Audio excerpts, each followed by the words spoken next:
by virtue of the powers vested in me by the Constitution and by law, I had to declare martial law in the Mindanao Group of Islands for a period that exceeding 60 days. With the powers vested in the President by the Constitution of the Philippines. Signed Proclamation number 1081, placing the entire Philippines under martial law. Sige, brother. Thank you. Yeah, come on. Just a minute. I'm his brother-in-law. Yes, you just take it. Rodrigo Roa Duterte, Do solemnly swear do solemnly swear, do justice to every man. So help me God. They will be sealed until the last voter is out of the streets. Oh, putang ina ka, umuwi ka na.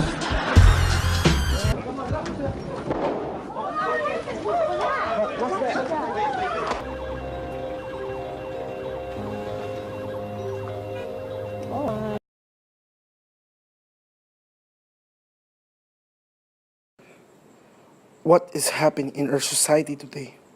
This was not what I have imagined. This is not the government I asked for. This is not what they have promised. Change is coming, they said. All I see are killings. All I hear are foul words. Those who were against the government were silenced, threatened, and arrested. Some media outlets who were against the administration are either threatened or silenced. Extrajudicial killings are rampant during the present time. Is this making of another dictator? Are we going through this again? We do not deserve this.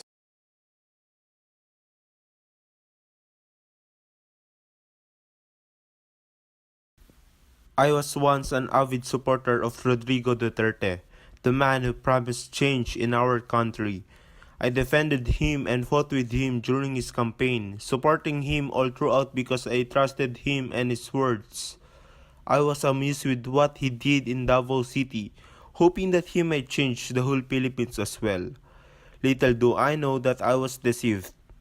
He made us fall for his promises of a better and more disciplined country, eradicating corruption, drugs, and criminality within 6 months of his term. I was one of those who fell for his words, that he will start nation healing, forgiving and reaching out to his critics and opponents. But look at him now. He is the first to insult and badmouth his critics. He promised us that he will fight for our right to the West Philippine Sea, Philippine Benham Rice, and Spratlys Island. But he is giving way to China to do military exercises. He is starting to act just like the late dictator did. He promised us that the nightmares during the Marcos era are done and will never happen again. But with everything that we are experiencing today, I am starting to believe that change is really coming. Not for the better, but for the worse.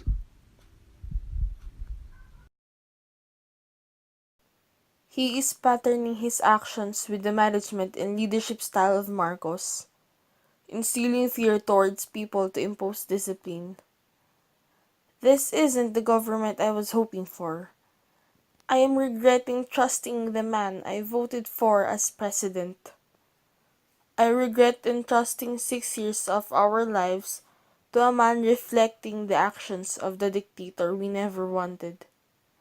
My dear countrymen, I am sorry for being one of the millions of people who voted for him, one of those who put our country in the hands of another dictator.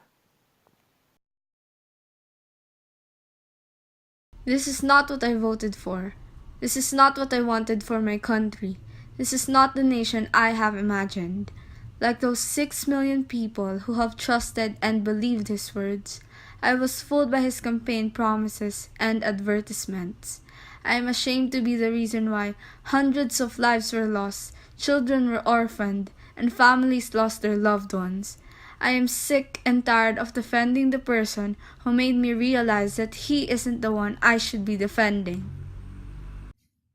I am done believing in those lies presented to me, those broken promises said, and those actions that are inflicting the marginalized.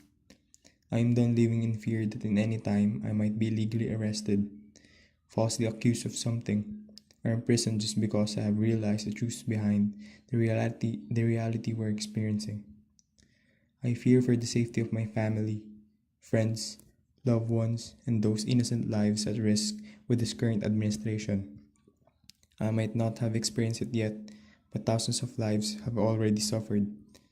I can't afford to see more people suffering without doing anything about it.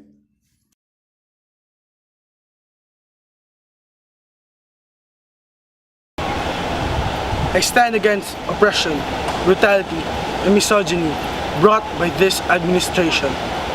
I stand for the truth and right, for hundreds of tortured, falsely accused, and illegally arrested Filipinos. I stand with millions of Filipino people hoping for a brighter and better nation ahead of them. We deserve better. History shall not repeat itself. I stand against his actions of dictatorship. We will end this tyranny with our voices.